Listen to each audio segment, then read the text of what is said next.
Muling nagigising ang sigla ng sambayanang Pilipino. Bumabalik ang ingay ng mga boxing fans dahil isang pangalan na naman ang magbabalik sa gitna ng ring. Isang boksingerong kilala sa pagtapos ng laban. Tinaguri ang Canelo Alvarez ng Pilipinas, isang %100% knockout artist. Sa middleweight division, hindi kailangang ipaliwanag ang kanyang presensya. Ito ay agad na nararamdaman. Marami ang naniniwala na isa siya sa mga Pilipinong may kakayahang sumunod sa yapak ng nag-iisang Manny Pacquiao.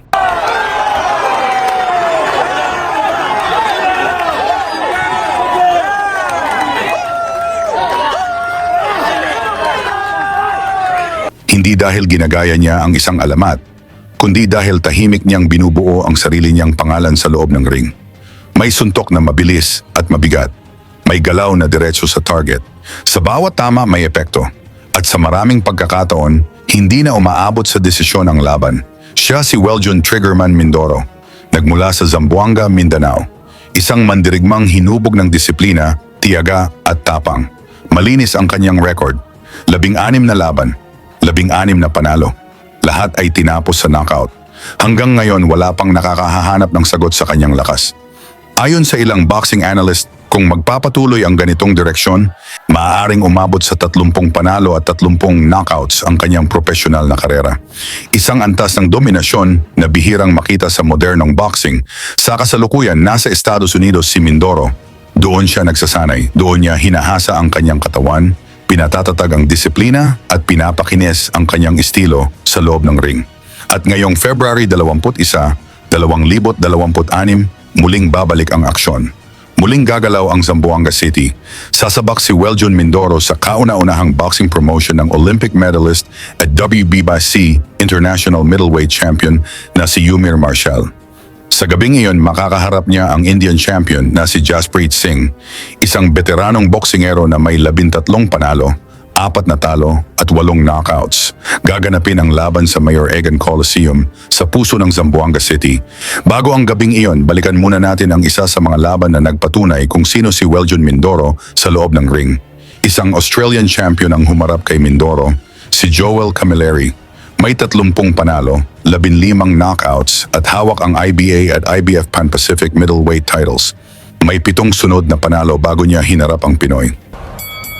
Sa umpisan, laban parehong agresibo ang dalawang fighters. Gusto na agad tapusin ng maaga ang laban. Two accomplished operators in a man wearing the black trunks, trimmed with gold, is the undefeated professional Weljon Mindoro. 14 fights, 1 draw, 13 wins, all of them coming inside the distance. No strangers fighting outside the distance. No strangers fighting to the last contest in the United States. KO of the year, candidate in July. His title won't get started in the second round of the contest scheduled for Rio. He said the ring IQ of Andre Ward is what he admires. He said that facing a puncher of this caliber initial. He said that he admires Andre SOG Ward, 2004 Olympic champion, still the last American male to claim Olympic gold. Claressa Shields, of course, took 2 Olympic titles in London and Rio. He said the ring IQ of Andre Ward is what he admires. He said that facing a puncher of this caliber in this repute really didn't hold any fears for him, which he scores with a flicking jab, then he doubled it up, not too accurate with the second pair of lead lefts.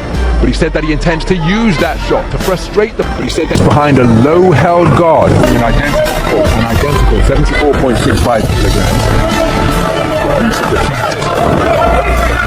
Marching both left and right from Camilleri. John Mindoro sees him against the roof, springing square and nearly cheeky. The power driving right cross. A couple of punches to the body left hook after turning his head. Sa ikalawang round, nagsimulang pumasok ang mga solidong suntok ni Mindoro. Dito na naging mas maingat si Camilleri at umiwas sa palitan. Top of his profession as a reigning world champion. He knows a thing or two about power, but not loading up everything within his shape. His good right hand to the body, followed by left hook upstairs from Camilleri, but then Mindoro backing his man across the ropes with a forward foray, but keeping his composure under fire and answering with a single was Camilleri.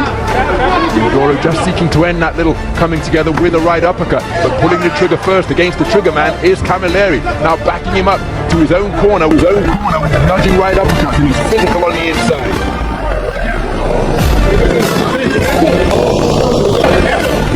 So at just on the edge of range as KABRADER him out on an upward trajectory from out of the line of sight of MINDORO. Jab, my goodness, came out on an upward trajectory from out of the line of sight of MINDORO. From around the kneecap, just cracked right into his face to disrupt his forward movement. Beautiful shot with that lead left from KAMAONG as the two men test the tension of the strand just above our commentary position. Approaching the halfway stage is an overhand right from KAMAONG with a speculative shot. And counterclockwise, MINDORO separate the two. Closing seconds of the second round. And again, just even though MINDORO made his man miss and came out of a crouch with a speculative overhand right, the dynamic, naughty, and elusive movement of KAMAONG just give you the impression that he's controlling the tempo. Sa ikatlong round, patuloy na lumaban si KAMAONG sa distansya. Ramdam niya ang panganib na dala ng bawat bitaw ng Pinoy. Just make sure you start landing. Well, MINDORO out aggressively and letting a fusillade of punches go, and a couple of the body shots did get through, followed by a flashing right uppercut. Pinned in his own corner is KAMAONG, keen to try and fashion a clinch, but then just, oh, beautiful two-shot salvo to the body from MINDORO. Perhaps his best punches of the entire contest as he sunk his feet into the canvas and got real leverage onto his shots. But now it's KAMAONG walking down the knockout artist. Points, having made his debut in 2019. Curse of the punch-up before opponents and seeing them fall. Will the curse of the punch-up before? Well, John MINDORO tonight. Still early days, of course, in his battle for the Asian Continental title at 75 kilograms. But oftentimes, when a punch-up is landing cleanly and the opponent is still there, or sometimes the punch is instinct from KAMAONG, he's possessed of that barroom brawl of a blow from MINDORO. Couldn't quite find the range as he walked his man down, but KAMAONG landing with the inside of the glove, and then an altogether cleaner right hand, and another one from KAMAONG, followed by that, walking carefully off the rope as MINDORO tried to respond with a right uppercut of his own. But he's walked back across the ring by KAMAONG, who is just neutralizing that. Pagsapit ng ikaapat na round, dito na tuluyang nakita ang bangis ni MINDORO. Two going the 10-round distance, so eight rounds. His man back to the ropes and lands with a right cross. For him, very dynamic man. Matapos ang magkasunod na mabibigat na suntok, inawat ng referee ang laban at binilangan ang Australian champion. Beginning to be teed off upon by MINDORO. Is this a stoppage? No, it's a standing count. With a standing count after hooks and uppercuts began to crash home against KAMAONG. Oh, that's a beautiful right hand on the resumption, but now MINDORO has got his man going, and he's seeking to demonstrate that he is a precise and merciless finisher once again. Demonstrate that he is a precise and merciless finisher once again. Standing count, back into the... Mula sa mga kombinasyon ni MINDORO, bagsak si KAMAONG, bagamat nasaktan, nagawa pa nitong tumayo at lumaban.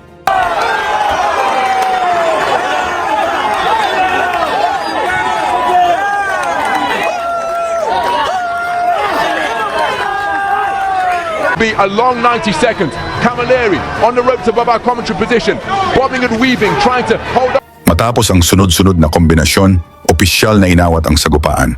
At sa gabing iyon, kinuha ni John MINDORO ang IBA middleweight title. Sandaling natahimik ang arena, hanggang sa umakyat sa ring ang nag-iisang Manny Pacquiao upang ipahayag ang kanyang paghanga sa bagong puwersa ng Philippine boxing. Ngayon, iisa na lang ang tanong. May pagkakataon na ba si John MINDORO na maging world champion sa middleweight division? Ikomento ang inyong opinyon. At isama kung taga saan kayo para malaman natin kung gaano nakalawak ang suporta ng mga Pilipino sa laban ni MINDORO kontra Jasprit Singh ngayong February 21, 2026. Lagi niyong sundan, huwag magpapahuli. Pag-usapan ni bakbakan, balita niya at laban. Mga Pinoy na di nagpapagapi. Salamat sa mga suporta na lagi nandyan.